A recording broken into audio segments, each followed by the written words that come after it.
Larsson. Oh, he's in! Henrik Larsson! That is sensational!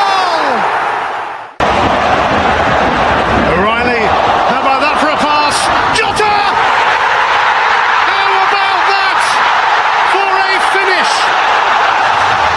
That is Jota for you! In for Henrik Larsson, and Rodgers!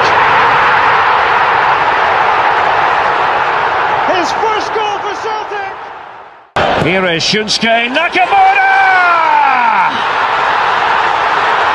Exquisite!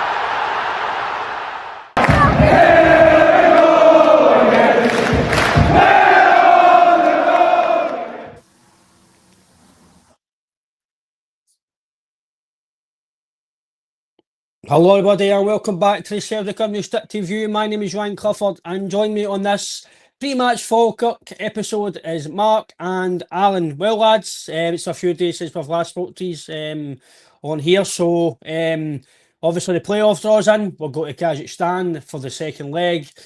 The deadline is now shut for that, but hopefully the wee extension, the wee wild card, we can get maybe one or two in, hopefully. Tonight we've got a home game against Falkirk, quarter to kick off at Celtic Park. Mark, hope you're well, mate. Good to see you. And how have you been feeling over the last few days in the world of Celtic, mate? Good afternoon, everybody. Good to see you, Ryan. Good to see you, Alan. It's good to be here. It's a Friday. Celtic are playing tonight. How have I been feeling? Just a wee bit mundane, really. Not much has been happening, is it? Is that a tough question? I'm kind of quietly composed at the moment, but a wee bit anxious with the transfer window. However, I think that's just an ongoing process at the moment, innit? To see what's happening. But we've got Falkirk tonight. The draw, we prefer Bratislava, obviously, with the Champions League. It's a further trip.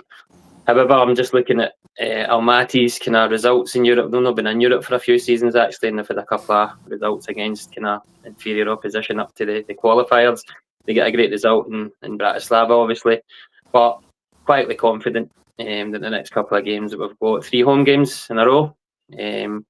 Just build up a wee bit of momentum. Great start, great results, 2 clean sheets. So, yeah, just looking for a wee bit more from a couple of players in the team to step up. Maybe the night will be the night. I don't think there'll be any changes tonight, barring injury. Maybe Tierney, if he was feeling it last weekend. Rodgers referenced his illness.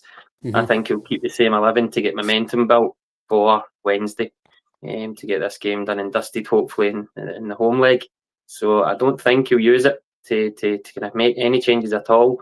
I might be wrong, but I think the Livingston game after that might be the game that will make a few changes and utilise the squad. They've only played 2 competitive games, so I think he'll want, and there's a couple of players that have been a wee bit below par, Maida as well. So I think he'll maybe want to start the strongest 11, get them firing tonight, maybe make the changes at 60 minutes, get a few changes in, and then just with an eye on Wednesday so that the team have got 3 games under their belt and good to go to get a comprehensive result hopefully on Wednesday. Quite a good point there, Alan. Again, mate, hope you're very well. That Mark says, is it too early to make changes in the season due to pre-season's just started or just finished, the league's just started? Is there a case of making changes, or as Mark says, would you play a strong team, try and keep the momentum and then maybe make changes, i.e. Kieran Tierney or kind of, if it's in the Moura, maybe on the bench tonight, who knows? But do you think that's maybe where we should go, mate, or have you got another wee idea in your head? Good afternoon, everybody. Hope everyone's well. I look forward to tonight. Mark could be right. We've seen Brendan before. Can I keep with a strong starting 11? I think he might make a few changes. I think we're in the middle of, is it 6 games in 21 days, I think we've got coming up. So it's quite a heavy schedule for just starting the season as well. So I think Falkirk at home in the Cup, is it possible to make kind of 3 or 4 changes, maybe 5, and still kind of come out and qualify for the next round of the Cup? I think that's well within my possibility, but I do definitely get the reasoning behind kind of Mark's view that getting the kind of same 11 together, building building that kind of confidence within them that we can move forward into more important games coming up. So it'll be interesting to see. It's just obviously we're heavy favourites tonight. We're hoping for the victory and to progress into the next round. With the game during the week, you spoke about the draw. I think in terms of the quality of side that we're coming up against, I think we've had a really good draw. But then you take into context the other factors with the amount of travel, that you're travelling further than you would be to the likes of kind of New York, or there was other areas mentioned. So it's quite the journey. I've no idea why somewhere that's past kind of Central Asia that's still in Europe. That kind of, your mind boggles with that. But I think in regards to quality of opposition, I think we're massive favourites going into this tie. We should be looking to kind of during the week, we should be looking to get an unassailable lead. I would hope that we could kind of build up a 3 or 4-0 lead at home, and that would make it slightly more relaxed going into the away leg. But yeah, we're massive favourites going into that European tie. Massive favourites going into that European tie, and I would expect us to qualify for that. Hopefully, we'll get into this a wee bit later, but hopefully we can manage to get a couple of transfers in, because I think there's more activity in my flat pint of lager than there has been at Celtic in the last kind of few weeks. So here's hoping, and we can always progress with kind of a bit of confidence and positivity. Yeah, like you say, Alan, obviously, Mark, the playoff, I know maybe British Trav in terms of the travel as well would have been maybe better for us, but what's your thinking of this game, Mark? Are you thinking that, like Alan says there, the first like Celtic Park, it's probably going to benefit us if you can maybe get at least 3-0 and take over to Kazakhstan? You'd be quietly confident you'll get the job done, but if you maybe don't perform well and it's maybe only a 1-0 or nothing each, you're maybe giving yourself a wee bit of a kind of risk. I maybe go over there, and if you want to call a banana skin, we've got to be respectful. Listen, we all know that in terms of the rankings and the player quality and finances and everything, it's even the bookies odds is very, very in Celtic's favour. So if you want to go by bookies odds, this is an absolute shoe-in, but it doesn't happen all the time. So, but on this game, Mark, are you looking forward to hopefully getting through the tie, and do you see us doing it with a bit of comfort? Yeah, I hope so. You've always got that apprehension though in Champions League qualifiers, especially in the last couple of years. It's the pressure of these games. It's not the actual football at times. Yeah. But I just think Almaty, they've travelled to Slovakia last week, and they're coming to Glasgow next week. I don't know if they're playing at the weekend or not. So I'd like to think that we would be in a position to get a comprehensive lead, but my only concern is our firepower. I was actually looking at the squad in comparison to the Atalanta game last year, where our back four actually was Johnson, Trusty, Scales and Alex Valley started that game. So you'd like to say, or I can quite clearly say that we've got a stronger defence on paper now with the upgrades there. Our central midfield options are really good. I know that you were discussing Bernardo last night, yourself and Sean. But I just think that's a really good problem to have. I think that's real strength and depth in the squad, the options that we have in central midfield now. So again, in comparison to last season, with Nygren coming in, being a different type of central midfielder as well, the 10, we never really had that option since O'Reilly left. It's gave us a few options, and Nygren actually went wide at Pittodrie the last kind of stages of the game as well. So he's played there before as well. So plenty of options in that respect. But the concern is the firepower, and that's what I mentioned earlier on with Ida and Dyson as well. Just no hitting the heights at all or anywhere near it at the moment. And if to get a 2 or 3 nil lead comprehensively to hopefully be enough to take over to Kazakhstan, then yeah, you've got to be kind of firing on all cylinders. I think the Astana game a few years ago, if you remember that, that's why I think he will play the strongest team tonight, because it was a team that were really 4 or 5 games into the season, and Lee Griffiths, etc., where they were on form, Tom Rodgers. They were just hitting the heights, they were just getting into the season. So I'm hoping the same, but the game tonight's crucial to that. for a few players to maybe get a goal or two, get a bit of confidence, and then take that into Wednesday. So, but it's a tricky tie. You can't play it down. I'm looking at their kind of past performances in Europe, and I don't think you can read too much into that. You know, these games are kind of isolated. It's the pressure, the travelling as well. You can't rule that out. You know, it's a big factor in these games. I remember the 2 games that we played against Karagandhi and Astana. I don't think we won either. We get beat against Karagandhi and we get beat off Astana, didn't we? So yeah, 4-3. I think we get beat off Astana.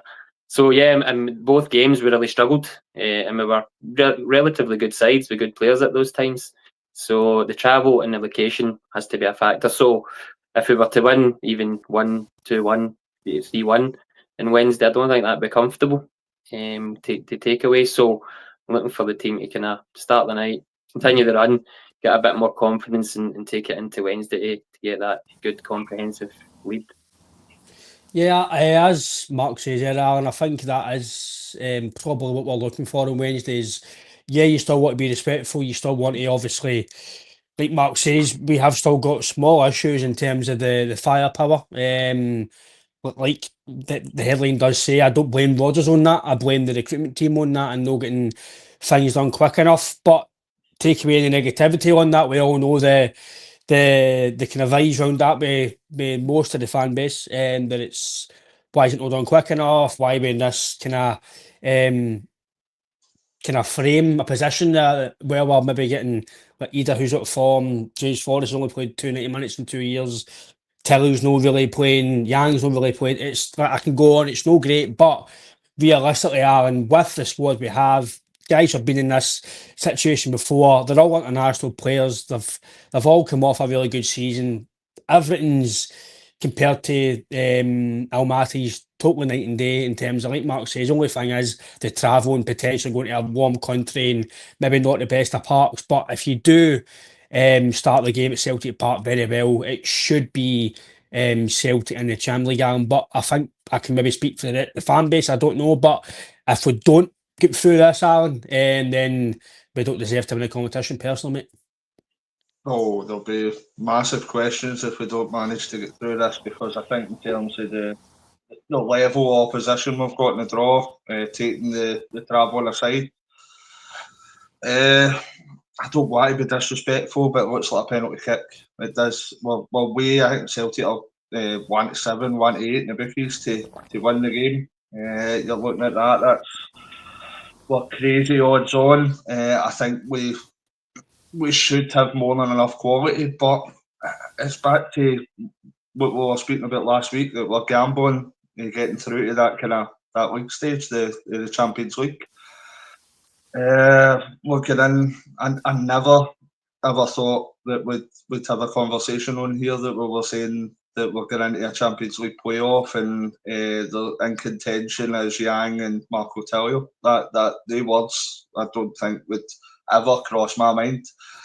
But there's stages to what's happened in this transfer window. There was anger, there was frustration. I think I'm coming to acceptance now, and it's just a bit of, well, what we're going to do about it. We just need to kind of wait and see. I don't want to be too downbeat constantly. When you're looking at that front three, it is concerning to look at, but I suppose we just need to get behind the players that are there. I think that the players that we've got just now should have enough quality to get by the likes of the next 3 games that we've got with Falkirk, the team for Kazakhstan, and kind of Livingston at home. You would think that the players that we've got there have got more than enough capabilities to get us kind of 3 wins out of 3 there. And then hopefully by that time, we keep saying it, but hopefully by that time we get the recruits that Brendan's so desperately needing, requiring and wanting. So yeah, looking forward tonight to start it off, to see how we're playing. Maybe I think it's probably the ideal situation for a home game against Falkirk for Ida to come in and maybe gain that bit of confidence with a couple of goals. And hopefully we can kick on as a squad and a first 11 from there. No, I agree with you, Alan. I think it's got to be it's got to be done. I think the game. I think we have to go and put our stamp on the first leg. I think, and that will tide you over. I think to the second leg, and it means you can, like Mark says earlier, you can decide on the Livingston game whether how strong enough you play a team, or maybe if you do give guys a bit of rest, depending on the result at Celtic Park. But obviously, Mark, the kind of deadline for the players is shut, but there is an extension that you can maybe get 1 or 2 in, I think it's 2 maximum, before Tuesday night. Do you see, like Alan says, you just maybe just accepting now that this is the team will go and play the playoff, and then anything else we'll see after that, and hopefully we get quality in. It probably is a gamble. It is a gamble, in my opinion, mate. But are you just thinking that's the case now, that we can maybe hope and pray that we get 1 or 2 in, but are you just maybe saying now this is a team for the playoff, and let's just hopefully we can get the job done? Yeah, I think it's a bit of both, to be honest. I think they'll still be trying to work in deals, but I don't see anything getting done now to the last week of the window. I think they've that's the strategy. They're willing to take the gamble. They shouldn't have taken it. Simple as that. And if it backfires, then it's quite catastrophic, to be honest. So it'll be unforgivable for most of the support. It'll put the manager's position in a kind of a situation as well. However, the other side of it is that we get through this tie, and they go out and they spend the money and get the targets the manager wants, potentially a big loan signing to complement that from the English leagues, because that's what happens in the last week of the window. So it can go 2 ways, but I think the board that's the strategy at the moment. The managers kind of alluded to it. He would like the players in earlier. All managers do, but that's not the reality. And he did allude to Celtic bringing in players in the last week of the window, which we do at times. But the transfer window generally opens up. I'm seeing a bit of activity elsewhere at the moment, but there's not too much. Like the striker at Cluj is still there. They're out of Europe now. He was injured last night. So anything like that, I'm sure that we're trying at the moment, but it's going to open up in the last week for me. So they've got the squad at the moment. If anything comes that they could get somebody in before the deadline, but I don't think that's the plan. It should have been a while ago. However, you've got to remember that Negren's in. He scored. They played excellent Sunday. Sorry. KT's there. Big experience, and again an upgrade from the defence in Europe last season. So there are players in that are going to complement the sides, but it's just the top end of the pitch, as we all know, that is the problem area. Yeah, I think Alan's spot on. Mark's spot on there, Alan. That is probably the frustration. It is the forward area, because, like Mark said, midfield were okay. Defensively, if you add Tierney to the defence, it is stronger in terms of quality wise. Puzé, we don't know if he even be in contention to play. Will he play tonight? A lot of people might have forgot about him. I know JP did say there might be a lot of pussy, shall we call it, tonight at Celtic Park. But Puzé for Man City, I think he's maybe been forgot about, Alan, because he's maybe no fully fit yet. But do you see anything else happening between the now and Tuesday, or you maybe similar to myself and Mark, that should have been, but we'll probably just have to accept what we've got and hope for the guys do the job? Because let's be fair, I think we can all agree that if we don't, and the players don't get the job done against Almaty, then I think there'll be a backlash, shall I call it, Alan? Will we get business done before then? How long's a piece of string? Don't know. That's the answer. I've no idea. I'm bamboozled with what's been happening. There was something I wanted to bring something up, Ryan. Actually, there was something you said me earlier, and I couldn't have worded it better myself. So Brendan obviously came out with an interview saying the club has notoriously always done business towards the end of the window, right? And the thing that somebody commented on Twitter, and I thought that it was spot on, trying to spin incompetence as some kind of tradition. Mm-hmm. Exactly. It's just as if it's all right. We always do that. It doesn't make it right. Missing out on our first choice targets, not having players in for pre-season. Obviously, we're spoken about Tierney and Negren, great additions, but there's other areas definitely needed. Not being prepared for huge Champions League playoffs or the first derby. Nothing about this is acceptable. I couldn't agree more. I know that everybody's got different opinions, but that thing you said me earlier, I couldn't agree more with that. It's just that now got to the stage that we're saying because we've left it late in the last few years, that's the right way we're going to do our business. For me, we should have higher standards possibly than that. We should be looking at, right, we've done that the last few years. How are we going to improve that? How are we going to step that up? As I say, I'm done with the phase of kind of massive frustration and anger. It's just more, I'm looking at this with more disbelief now. I think that's probably the best word to be looking at it. Well, the original question, will we have players in before Wednesday? I would hope to have at least one attacking option in, because I think that everybody that's looking at that can see that the attacking options were looking very, very bare. I think, as I said earlier, when you're bringing into the conversation people like Yang, Marco Tellio, and as much as James Forrest is an absolute Celtic legend and will go down in history as one of the best guys to wear the hoops, it's another year older kind of James Forrest. So to be talking about these players being in contention for the Champions League playoff, that's where it's concerning. Hopefully, I'm saying hopefully again, that we've got a player or two in before this, but I don't think Mystic Meg could tell you if it's going to happen, because we've been saying constantly, oh, it'll happen by the end of the week, it'll happen by the end of the week, and it's just no materialised yet. Well, on that, obviously, that tweet that I seen earlier, I personally, well, I know he's used the right words or not, I'm agreeing with that tweet. I do think it's the manager, what he's saying, he's basically just saying, listen, this is what happens, it's always the end of the window. And for me, again, I'm not going to go back on it because we've spoken about it for weeks as a fan base, but I do think that has to change. Personally, Mark, I don't know what you feel on that, if there's much that you want to speak on it, but I do feel that I understand that, but I think in terms of if we've got qualifiers, and I think eventually they'll need to change that, because I think if you keep doing that every year, there's going to be a year where you don't qualify, or you might not get the right players at the end of the window, and maybe one of these seasons, if that team across the water do get it right, which they will eventually, might be 2 years, 3 years, 5 years, and then if we fall behind, that's where we don't want to start chasing. We don't want to start chasing the Champions League. We want to try and stay strong when we're ahead. And I just think that needs tweaked a bit, Mark, personally, like Alan says there, buying guys at the end of the window and not getting them in ideally as quick as we should be doing, mate. That's just, I'm agreeing with Alan there, but I don't know what you feel on that, Mark. Yeah, I'm kind of mixed on it.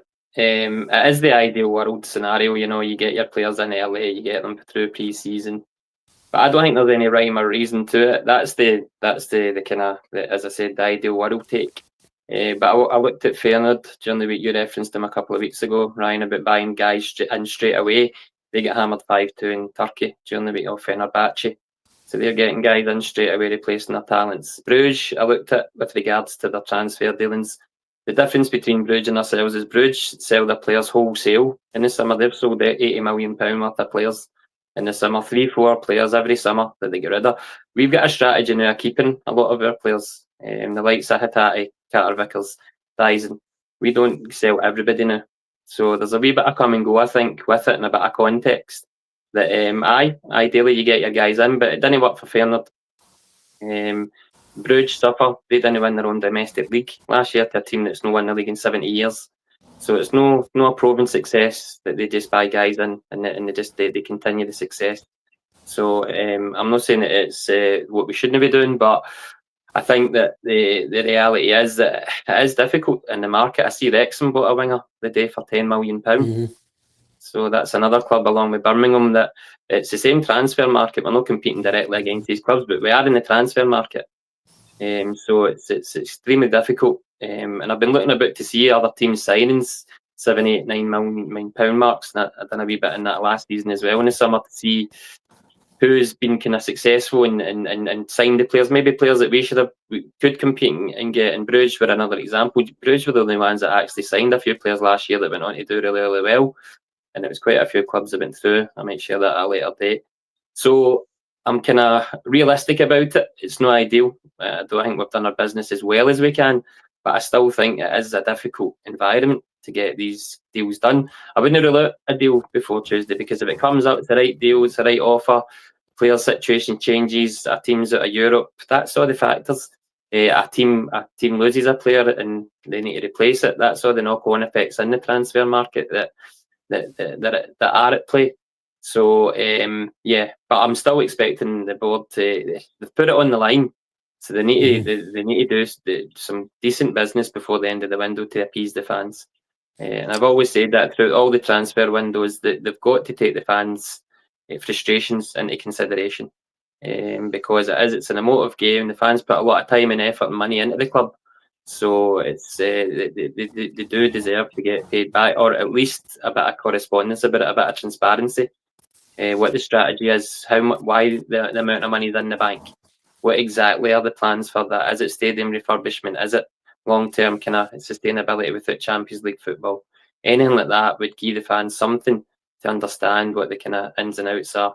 Although I appreciate that they can't do that about the transfer ins and outs, because that's really quite a protracted business. So yeah, that's where I'm at. I think it's a good point there, Alan, that Mark says in terms of communication with the fans. Because obviously Hibs have come out recently, done it.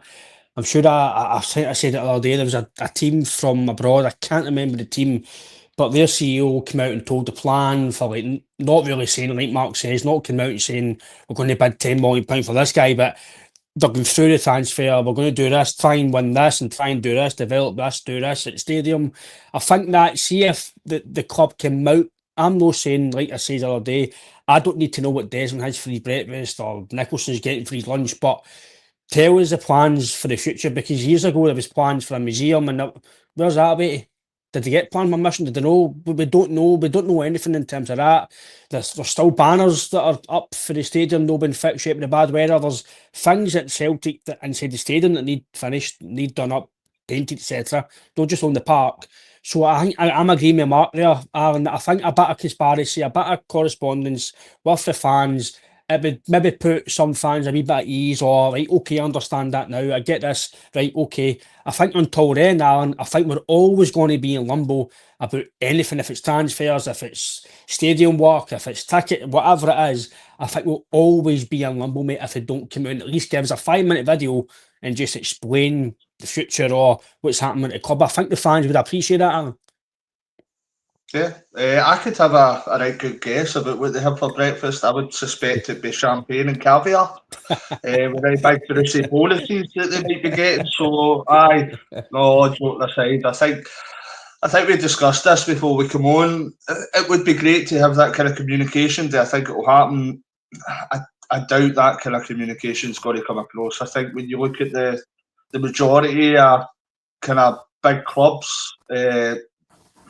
usually they get their business done, so there's no need for them to kind of come out and address any kind of situations like that. I think you've touched on the stadium and improvements that are kind of badly needed. I think that's something that should be addressed. I think that there shouldn't be any hiding away from that. That's no privacy talks with regards to how much kind of transfers or player wages, etc. That's just improvements to where the fans are coming into. So I think it's just, I just want this transfer window to be done, to be honest. I think that, I know that people say that we get what takes time and we'll get players in, but that's the last two transfer windows. When you look at, we badly needed a winger last year when kind of Palmer was going out. We says it couldn't happen. We tried, and then we brought one in January. We badly needed a striker that the manager in January, that the manager came out and says we need a striker, we'll bring one in definitely. Then it comes out, oh, we tried, we couldn't make it happen. We don't want this transfer window that being the same. We don't want to get to the last week and we're relying on kind of 4 or 5 players coming in, whatever that may be, 3 to 5 players, whatever people think. But we don't want to get to that stage. We don't bring them in and then we go, oh, we've tried, guys. We've heard the reasons before. We've heard the excuses before. I think it's a case that we need to see these things materialise. And I think the longer you leave it, I think the more you risk no bringing somebody in, kind of getting to panic stages where you're looking at kind of going to the Reeds for Brillo pads and a bottle of pineapple aid. So it's one of these situations that you can probably tell I'm slightly more calm than I maybe was a couple of weeks ago when there was kind of steam coming out my ear, etc. But it's still it's no nice to watch. I think that this should be we're a massive club, maybe in a small pond, a massive club, but I think there should be a lot better organisation in terms of in comparison to the size of the club. But it is what it is. We move on. Hopefully, the next 3 games are going to be massively important for the club when you look at kind of progress to the next round of the League Cup. We could have potential progress to the Champions League proper, and obviously a league game. So, we'll see, hopefully we get players in. If we don't, I think we've got enough quality for those next 3 games to get us by. But I think after that, it's going to be stages like, right, we need players in now. And I think with every interview that goes on, I think, Brendan, you're going to see his body language maybe become a bit more kind of concerned, shall we say. Obviously, Mark, you did mention maybe a loan signing from down south, etc. Do you think Jack Grealish was thinking that's a real thing that we did, or do you think that's maybe just their name was mentioned? Because see if that is the case, that obviously, let's be fair, wages wise, it'd been very hard to get a player that quality. But if that's a sort of player we're trying to get on loan, again, I think if the board came out and said, or there was something, this is what we're trying to do, that I think maybe again fans go, right, that might take time. We understand that. If that's the quality that you're trying to get at the club, then again you might go, do you know what, right, maybe we're a bit hasty here, maybe we can right, okay, we understand how you're trying to work things here, but obviously with the guys we're signed, like Anamura and Osman, it's not really, listen, we all know money doesn't guarantee anything, but it's not really wow, brilliant signings. But if we did try to go for somebody like a Grealish or somebody at that level, then the fans might go, right, understand, right, that might take a bit of process because of his wages and try to talk through everything and understand it. But then again, Mark, was that something that did happen? But I'd like to think, Mark, that if that was the case, then fair play for at least trying. Yeah, I did pick up on that in some reports that they mentioned Celtic had made an attempt along with a few other clubs. And kind of, if it any element of truth in it would suggest that we've kind of made an approach. Obviously, his wages are quite high, but it would have been maybe an approach to subsidise that heavily with Man City. Maybe we have connections with them, I don't know. But if we are, then I'm hoping that's why I mentioned it could be like a kind of a bigger loan signing at the end of the window with a couple of full proper signings to give the fans what they want, get that kind of box office signing as well. And maybe that is what they're waiting for. Maybe that is, and it doesn't generally happen to the end of the window. And you've got to wait to see, especially with the teams down south, how that kind of they cut their squads and stuff like that. So this is the time, the next week or two, that to find that out and see what availabilities or options are available. So yeah, I think that's my kind of my positive outlook on it. Oh, that was, we were linked to him, then maybe we have made inquiries, and that is the type of players. And then the more cynical side of me is maybe it's just been planted to suggest that we're going for those type of players. I don't doubt that the board are trying to get players in. I do not doubt that at all. That it's a 24/7 thing, and I also don't really put much focus in players like Anamura and Osman. Celtic have always bought players for the conveyor belt of talent. Tom Rodgers, Christopher Rodgers, Ryan Christie's were also sourced and put in loan. So we've constantly done that. So I wouldn't put on the focus on these guys that have just been brought in to see if we can bring them through in a couple of years' time. But it is first team signings, which we've made a few. So, and we've really got to be proactive in the next week or two. But yeah, the big loan signing would be, I can't think of anybody really. And these things are tough as well because of the wages that I think Grealish was on, like 250, 300 grand a week. I mean, it's way out our ballpark. I was looking at a few signings during the week, guys are signing for 7-8 million as well.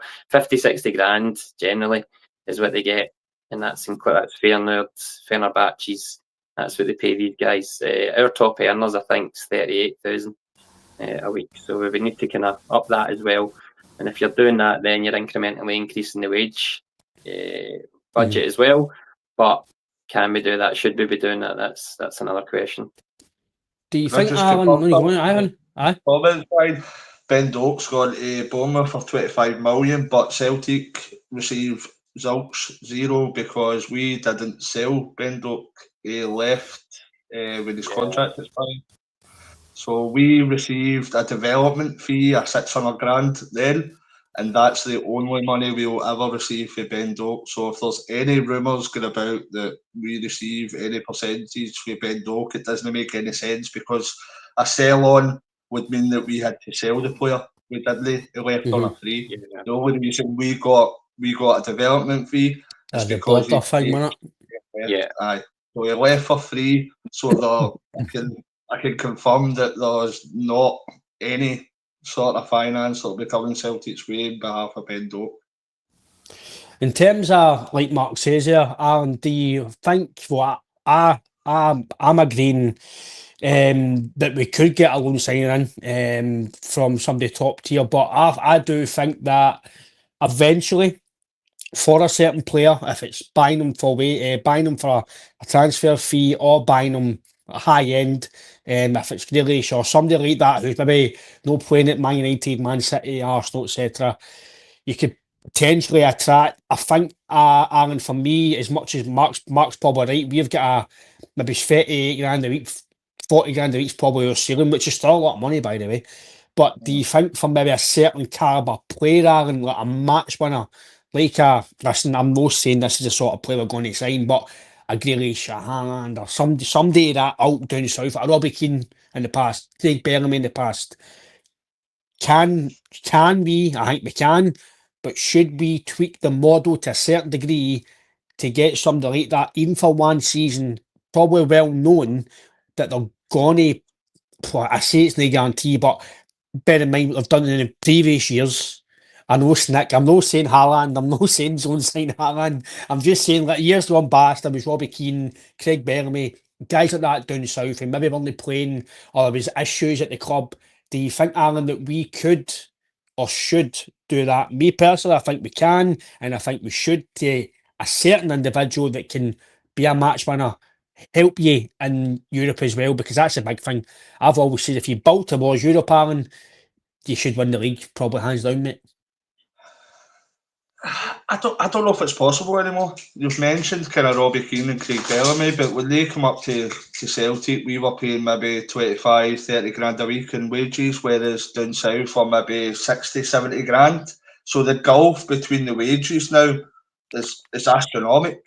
It's the gap between Scotland and England has grown substantially, and I don't know if it's possible to look at somebody like that to bring in a loan. I know there'll be loan fees, etc., but it would be difficult. I'd be all for it if it was somebody of high quality.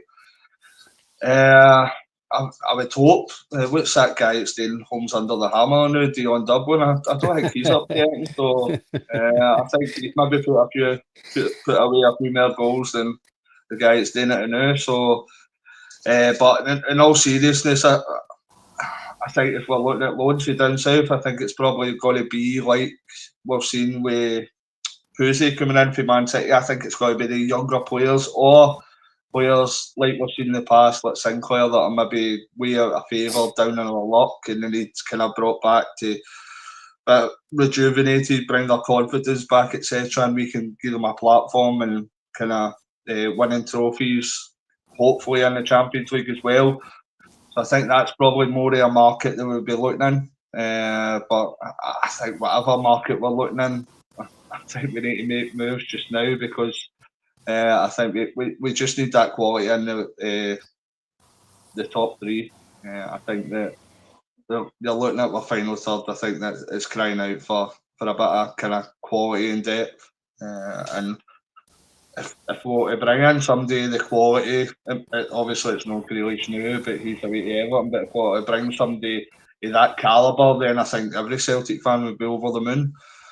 Can I see it happening? I'm probably doubtful because what I say is it's more of a gulf and the wages where it was compared to kind of 20 years ago when we were bringing in the likes of kind of Robbie Keane and Craig Bellamy. It's more of an ask for Celtic to put up, whether that be kind of $100,000 a week with Grealish, etc. So we can always see what happens now, and hopefully the last couple of weeks in the window is going to be positive, because I'm sure every Celtic fan wants, and I think the manager requires a busy window, because I think a minimum of kind of 4 players are probably needed. I think in general, I think we're all agreeing here that it would be nice to get a marquee signing or a marquee loan. I think Mark said it earlier that the fans probably do deserve something like that. I know KT's come in, but he's a free transfer. For me, it is a marquee signing, KT. But I would like us to get somebody top draw. I think we can do it, but again, I get what you're saying, Alan, maybe wages wise, but I think if you ask the question, who knows? If you don't ask, then it's always going to be a no. So, but in terms of, there was a question from Nick Connolly, Mark, I'll put this to yourself and Alan, then we'll touch on tonight in more detail. Nick feels that instead of the forward line, he feels that we might need some cover at the fullback area. Obviously, Anthony Ralston, who we might touch on, might play tonight. Does the quality go down when Neji is out injured? Do you trust him to play against Rangers and obviously the European games? At left back at the moment, for me, Scales, I don't think he can play there. I don't think he's good enough. Anamura, he's not in the last two squads. He's not really played much at left back. He's always played centre back. So, do you agree with Nick? And that's maybe something, Mark, that should be looked at, or are you more that they'll probably do the now until January, and it's more the forward areas that maybe needs the most kind of priority looked at? Yeah, no, I think they are looking at that at the moment. I think the exclusion at Inamura tells you that he's more long term. Scales has been put in there. I don't mind Scales being put in there, but it is just short term. So I don't think that's a long term plan. I think they'll definitely will try and get another left back in. And I think they should be doing the same with the right back situation. Whether they do or not this window, I'm not so sure, but I think the left back will, more probably because of Tierney's injury concerns. So they've got a more adequate left back, maybe a bit more quality, because he'd be more likely to play more games, even if Tierney's fit, just to game manage him. So they might feel that the right back position's more kind of secure, with Johnson's injuries being good, touch wood, to date. However, it's still not ideal, because if Johnson does get an injury, especially in Champions League games, if we get there, then yeah, I don't think that Ralston, love his endeavour, brilliant servant to the club, but just limited in what he does. Really good for the league, really good squad player, really good mentality, but when it comes to the Champions League, you wouldn't want to.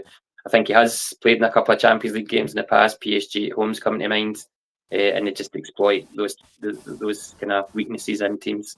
So, and it's no disrespect to the player, but it's the strength of the squad.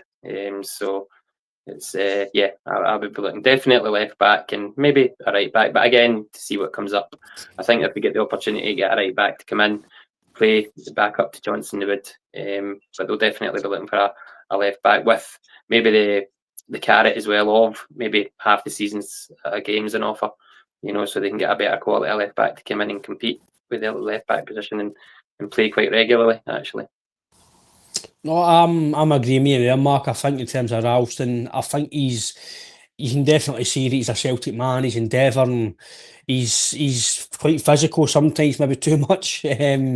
But he is a good squad player. But I think I'm with you, and I think JP and Barry spoke about it at Celtic Park a few weeks ago. That I think they're maybe agreeing that Ralston's maybe hit his ceiling at Celtic. How long is he going to be here longer term to cover Johnson?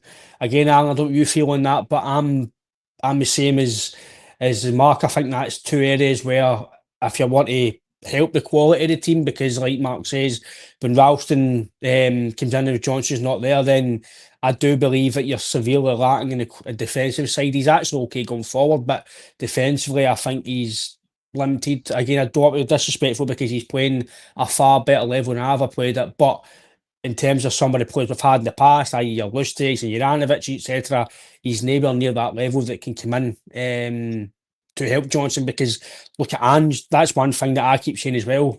Ange, there was a murmur that JJ was gone, He brought in AJ before he left, and then he left. Ralston was there, and it was already covered. So I don't think we've got that quality there, Alan. But what's your take on that? But I do think the left back's more needed.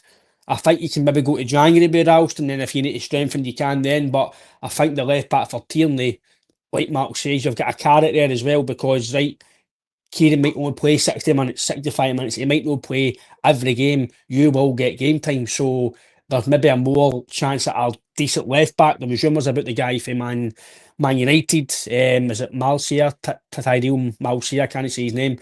But is that something, Alan, do you think Celtic, there you go, Alan, a loan deal, something like that, or a transfer? But what's your take on the fullback situation that Nick says, mate?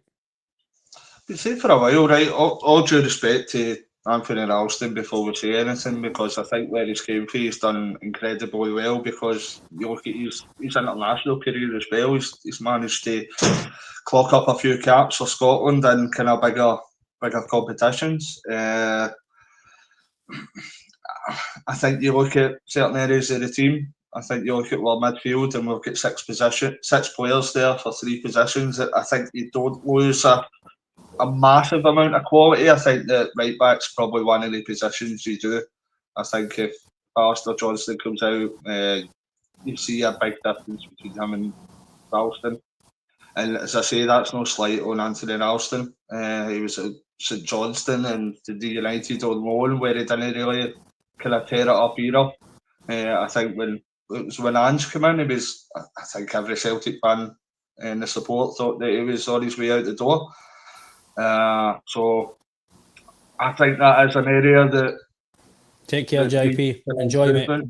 I think that is an area that needs improvement, but I think that's probably lower down the priority list. I think when you're looking at the front three, I think two wingers, a striker, and a backup left back, and already asking for a wee bit. So if they could bring in an upgrade on Anthony Ralston, then fantastic. But for me, I'd like to see the business done at the other end of the field first. I think that's where we're drastically needing improvements. I think that's clear as day. That's the worrying and concerning part. That's the place that we need kind of players brought in ASAP. But totally agree. I think that we should be looking for an upgrade on Ralston, whether that be this transfer window, next one, or next summer. All the time will tell. Yeah, definitely. I think the majority of the fan base aren't. Again, I don't speak for them, but I'd like to imagine that probably the case. Also tonight, Mark, it is the Premier Sports Cup against Falkirk. Do you see any major changes? Obviously, Ralston, do you think he'll maybe play, give Johnson a bit of kind of leeway as well, or are you quite happy to go kind of strong and then hopefully get the game done and then kind of make some changes? Yeah, I think he will start strong and then he'll make the changes and give a few players a run out. Probably, I'm thinking McEwen, Engels, first of all, just in the midfield, because he tends to change that up anyway. And then possibly the wider players. I'm not too sure about the fullbacks, although definitely with Tierney and managing his fitness, I would expect probably Trusty to come in as well. Again, just like he's been doing in the last 30.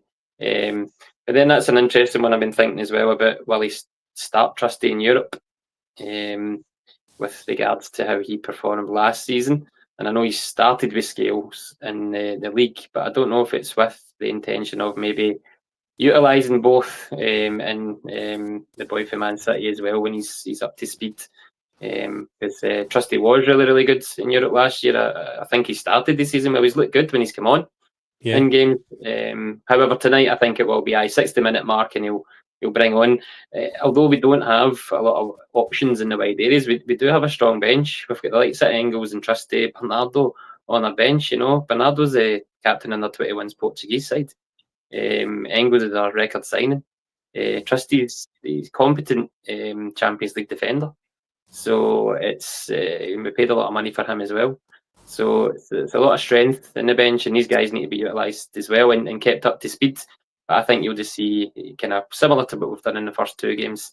Not so sure if Ralston and Yang maybe will get in that way. I think it will just be the kind of the ones on the bench that are, and McCowan deservedly actually. He's come on and really made a great impact off the bench. He's been pushing, and he's maybe first substitute at the moment just on merit.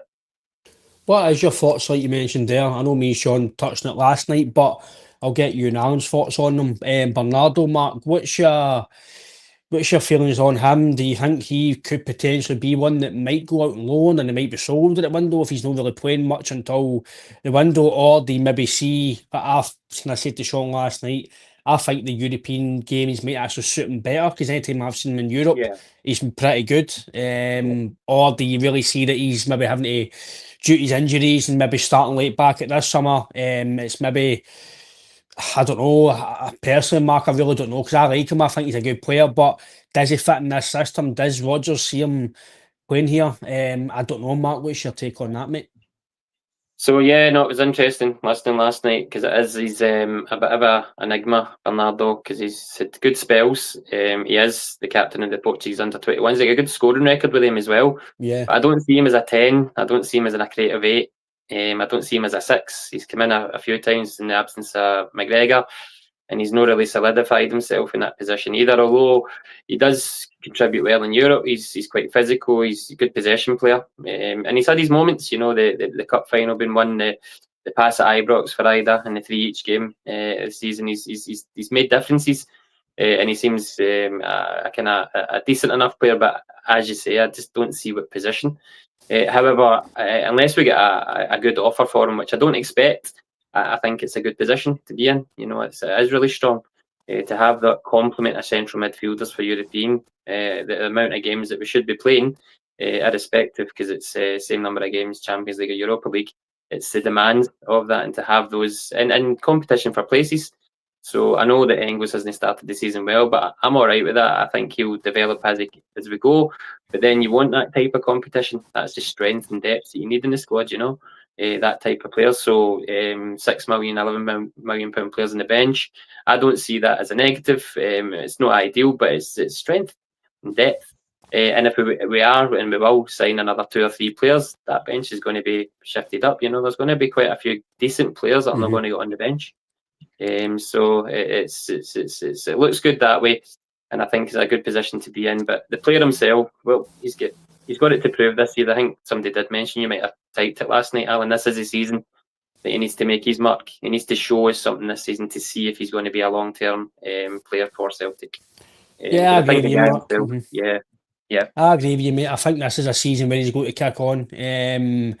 Obviously, Alan, in terms of Ralston, etc., do you think he'll make any changes tonight? And obviously, your thoughts on Bernardo. Again, like Mark says, they're having like £6 million, £11 million on the bench. He done might be eventually. It's a £9 million strike on the bench. Whether or not you think he is or not, that's what we paid for him. I'm agreeing with Mark. I don't see that as a bad thing. Like I've said previously on here, Alan, and I've said to you personally, other guys personally, this thing about us spending, or the board know what to spend money because of this and that last year, but people keep saying that they guys might be failures or might not have hit the heights, but they're, as much as you might not rate either or Engels or Thursday, whether you like them or not, they did help the team to 2 trophies. They helped them nearly not on Bayern Munich out. They got the money back for them and more. So that just proves that I know they might not be wow Engels, wow either, wow Trusty, but they have helped the team. They've made you more money. You've brought the transfer fees back in. So all in all, Alan, it is a win-win. But for me, there's no negative on these signings. If you just look at for face value, yes, I don't rate either. Don't think he's good enough to take Celtic forward. Engels, I like him, but he's got to do a bit more this season. Trusty, I think he's fine. But are they wow, brilliant? Wow, brilliant? Probably no.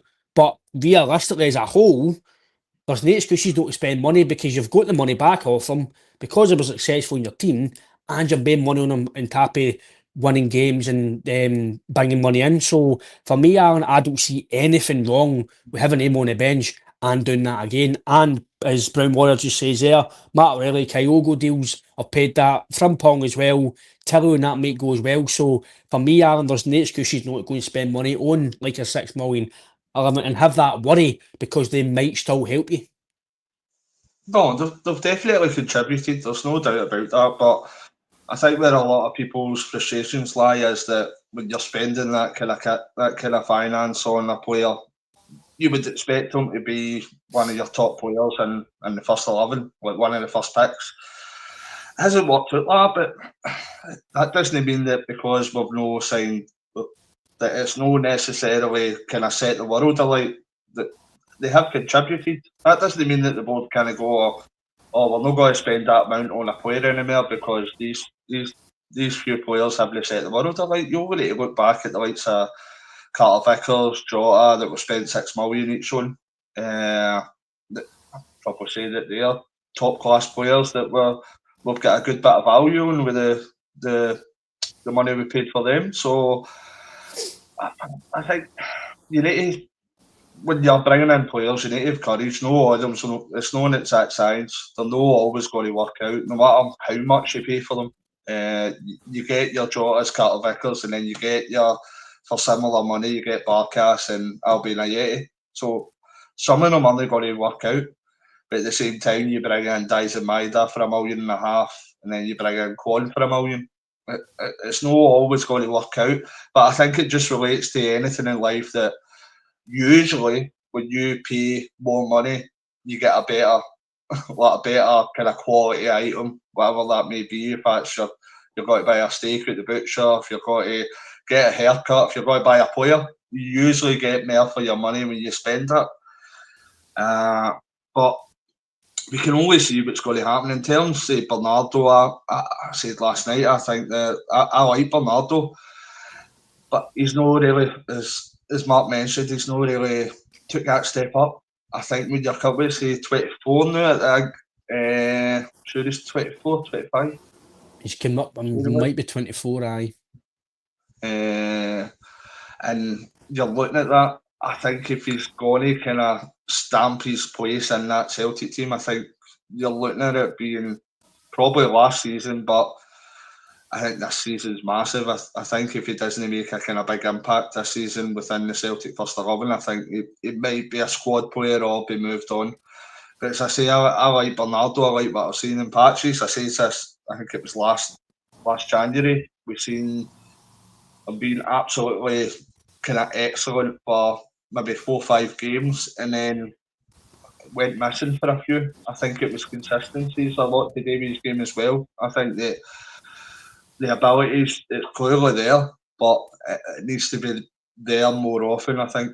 But we'll see what happens with Bernardo, but I think that's probably the place in the team that we've got probably the most quality in depth. We've talked about kind of lineups tonight. I've changed my mind about 4 times now. I don't know. Only Brendan will be able to make up. I'll go with one. I'll say that it's got to be Schmeichel. I think it'll be AJ.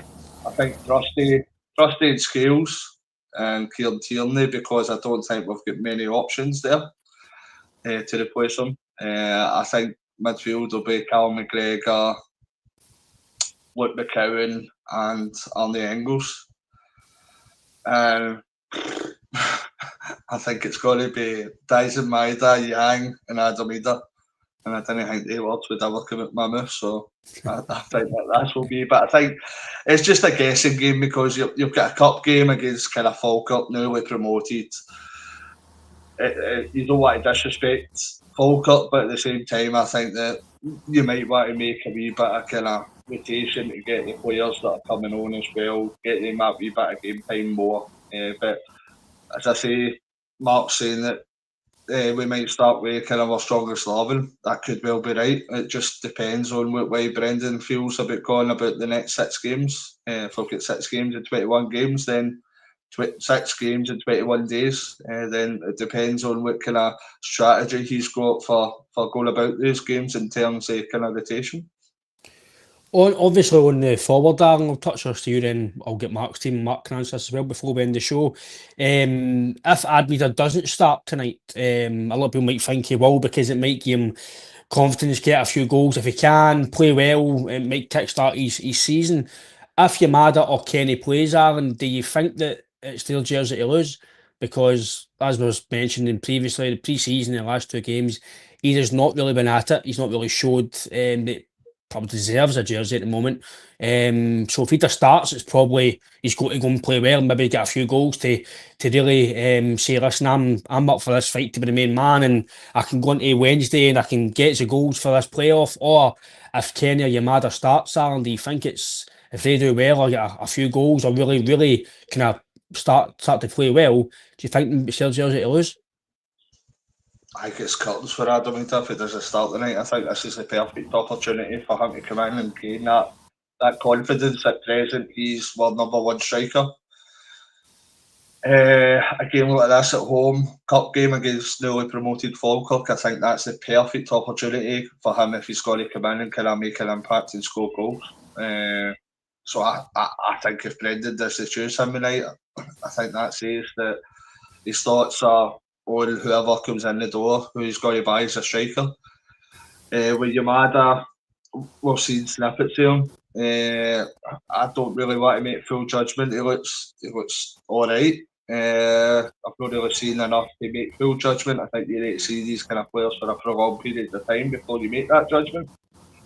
I think with Brendan's comments on Yamada, that was bringing up red flags for me. He says when you're bringing in a player for the best part of £2 million and he's saying I'll need to assess him when he gets here, that he didn't really know much about him.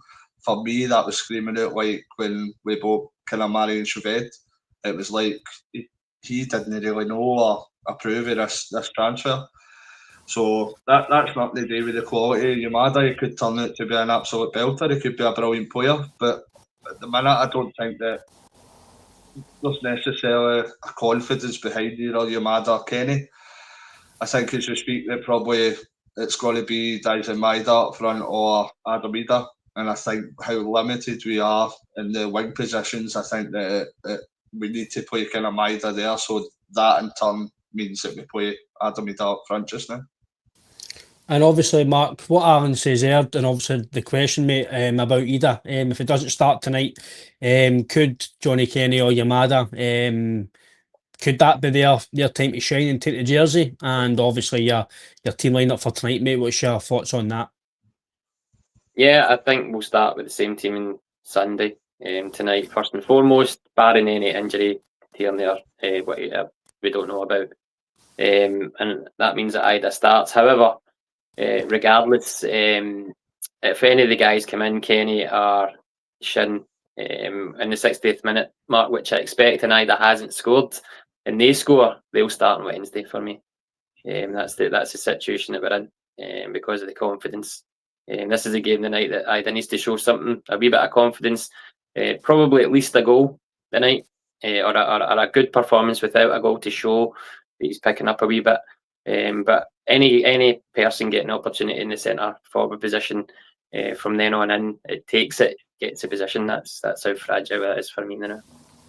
And obviously,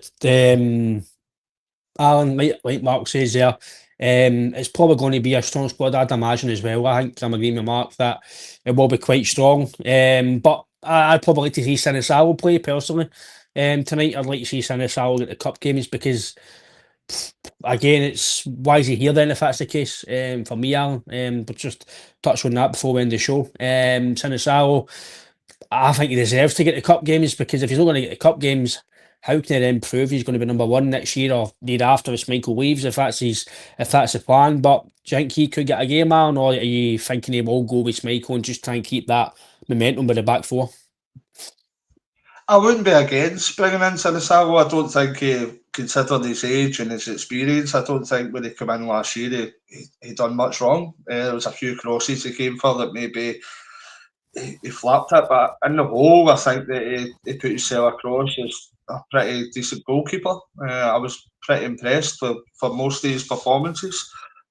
So I think that you're probably looking at this season that Casper Schmeichel, he's got to pick up more from Casper, from a goalkeeping coach and etc. And you'd maybe think if Casper retires, then Sinisalo's one let's go-to man for the goalkeeping position. But I've just got a feeling tonight we'll go with Schmeichel. But as I say, I wouldn't be against playing Sinisalo. I think that he's good enough to kind of come in and play a home game against the likes of kind of newly promoted Falkirk. Yeah, I'm agreeing with you, Alan. I think whoever plays tonight is definitely good enough to obviously come in and hopefully take the jersey in the future. And we should be good enough to get the game done. I think we're all agreeing that it'd be good to get the game done quite early on and then make some changes, like Mark says, if it's Johnny Kenny or Sherrington on for 60 minutes. But it would be good to get a good performance, but the main thing is the victory. But ideally, I think a good performance would be good as well. Friday night Celtic Park, under the lights, it should be a good atmosphere, hopefully, and it is on TV. I'm sure it's on Premier Sports. If you haven't got the game, it will be on TV, so you should be able to get it on the TV, on the box. But again, lads, Mark, Alan, thank you for your time tonight. This evening, Charlie, this afternoon. Thanks to the viewers and commenters. Sorry I can't get for the comments, but there's quite a lot of interaction today. So thanks a lot for your time. Please like and subscribe to the channel. It helps us. It helps us go a long way. It helps us get out on the YouTube, and it helps us bring content to you. We are on Twitter, Facebook, and we're on TikTok as well. We are quite active on that as well. So please like and subscribe, and we will see you all probably next week, probably Monday as usual. But until then, have a good weekend. If you go to the game, stay safe, enjoy. Don't get too drunk. So I know people will be drinking. It is a late night game, so people will be having a few beverages after a hard week at work. But stay safe. Mark, Alan, thanks for your time, lads. Take care. Enjoy the game. Stay safe, and hail, hail. Cheers, guys. Have a good one.